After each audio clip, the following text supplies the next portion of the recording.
Oi, eu sou o Cadu, esse aqui é o Fetiche Literário e esse é mais um vídeo da série Descobrindo Oz, em que eu tô lendo e contando pra vocês as minhas impressões sobre os livros do Mágico de Oz, comparando com o filme e comparando com o musical Wicked, porque nós vamos ter a parte 2 lançando em breve. Já teve alguns vídeos dessa série aqui no canal em que eu falei sobre a comparação do livro e do filme do Mágico de Oz, comparação com o Wicked, se tem ou não uma questão feminista, se tem ou não uma questão trans, se tem ou não uma questão política. E hoje eu vou falar de mais dois livros da série, que são TikTok de Oz, de 1914, e O Espantalho de Oz, de 1915. E eu achei que eu não ia encontrar mais nada de surpreendente, mas olha só o que eu encontrei. Parece que a bruxa má realmente não morre no final. Bom, o TikTok de Oz, de 1914, conta duas histórias que estão acontecendo ao mesmo tempo no universo de Oz. Em primeiro lugar, a gente tem uma menina que sobrevive a um naufrágio e acaba chegando em Oz e tem que desbravar, tentar sobreviver, enfrentar os perigos que são possíveis de acontecer naquela terra mágica. E no outro lado a gente tem o plot que é o que eu gostei mais, em que nós temos uma rainha chamada Rainha Anne, que governa um reininho bem pequeno em Oz, que ninguém se importa, tem tipo 30 habitantes. E ela decide que ela vai dominar o mundo, pega os soldados, ela quer dominar tudo, dizer que ela tem o direito e tudo mais. Inclusive, segura aí esse ponto de ser uma pessoa que quer dominar o mundo e que o livro é publicado em 1914, que eu já vou voltar pra isso. Já O Espantalho de Oz, de 1915, conta a história de uma menina e de um senhor que, de novo, né, são pegos por um evento da natureza, dessa vez um redemoinho aquático, e são transportados para um mundo mágico próximo de Oz e tentam chegar em Oz para poder voltar para casa. Só que eles chegam numa parte de Oz que ainda não tinha sido apresentada no universo, que se chama Jinxland, que é uma partezinha bem pequena no sul de Oz, que é coberta de montanhas e que as pessoas não conseguem nem ir pro resto de Oz,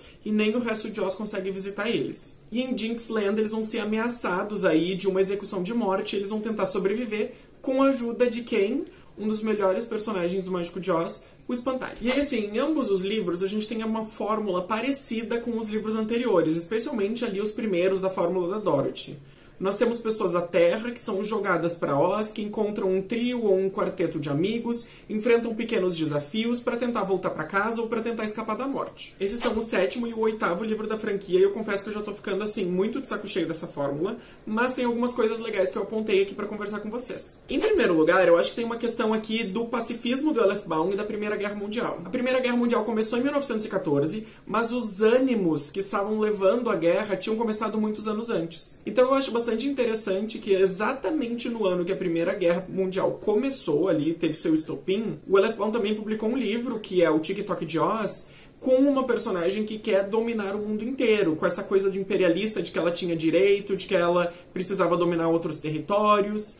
Ela tem diálogos com os militares, sargentos, cadetes, eu não sei exatamente a hierarquia deles, que parece uma coisa bem belicista, assim. E ao longo da narrativa ela vai aprendendo que talvez a guerra não valha tão a pena assim, e que, na verdade, países como o país de Oz, que são países pacíficos, são melhores para todo mundo. E isso reflete bastante o pacifismo do Elef Baum. O autor do Mágico de Oz, ele era muito envolvido politicamente com questões populistas, com questões da população rural mais pobre, como os tios da Dorothy, com questões feministas, mas também ele era um grande defensor do pacifismo. Ele não queria que o mundo entrasse em guerra, porque, segundo ele, como ele mostra nesse livro, independente de quem está certo ou de quem está errado numa guerra, sempre alguém vai estar sofrendo.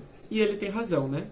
Cá estamos 90 anos depois e não mudamos tanto assim. O segundo ponto que eu queria falar é o poder da Glinda. Eu tenho falado nos outros vídeos sobre como a Glinda é uma personagem muito interessante no universo de Oz. Ela parece ser uma bruxa muito boa, mas a gente vai vendo que quando o Elef Baum vai contando a história do universo de Oz, vários dos mágicos e mágicas, bruxos e bruxas que existiam no continente, no país, vão deixando de existir e vai sobrando só ela. E ela se torna a pessoa que autoriza os outros a fazer magia ou não. Além disso, ela tem vários instrumentos muito poderosos que ela vai coletando ao longo da narrativa e ela recebe muitos fofocas das pessoas. Então ela sabe de tudo o que está acontecendo porque tem gente que diz coisas para ela. Então parece que ela tem esse traço bem político que vai ser radicalizado depois em Wicked, que vai ficar bem aparente provavelmente na segunda parte, agora em novembro, porque é o que acontece bastante no segundo ato do musical. A gente tem uma Glinda que quer agradar todo mundo, que quer ter favores, que quer aprender magia, mas não sabe, então ela vai acumulando o poder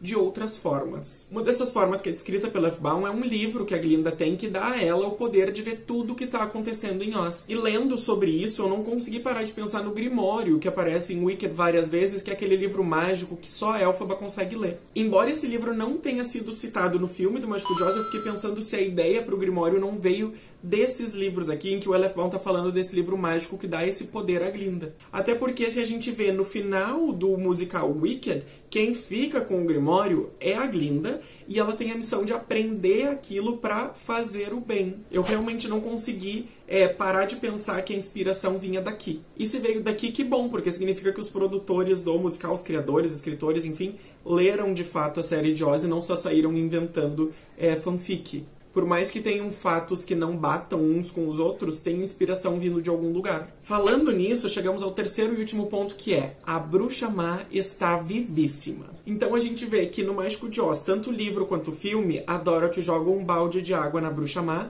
ela derrete e supostamente morre. No livro de Wicked também dá a entender que ela morre, mas no musical a gente vê no final do segundo ato que, na verdade, ela fingiu que morreu para poder fugir. Então ela finge que ela derrete, ela se esconde até as pessoas irem embora, e quando ninguém tá vendo ela foge, porque assim ela vai conseguir fugir do Mágico de Oz. E que surpresa eu tive lendo o Espantalho de Oz quando ela aparece em Jinxland, que é esse país pequeno que ninguém de Oz consegue acessar.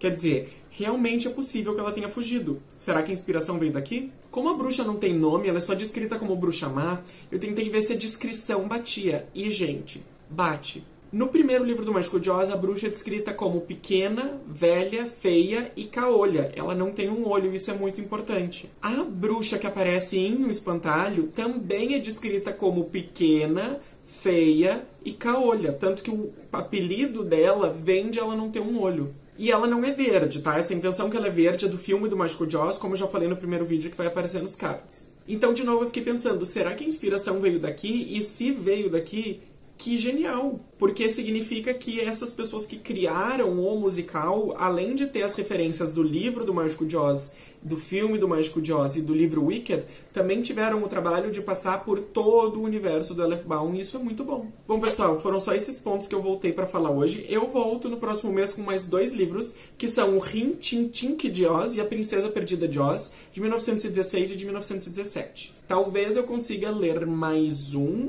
mas não prometo nada. Se você gostou desse vídeo, não esquece de dar um like, se inscrever no canal se você não é inscrito.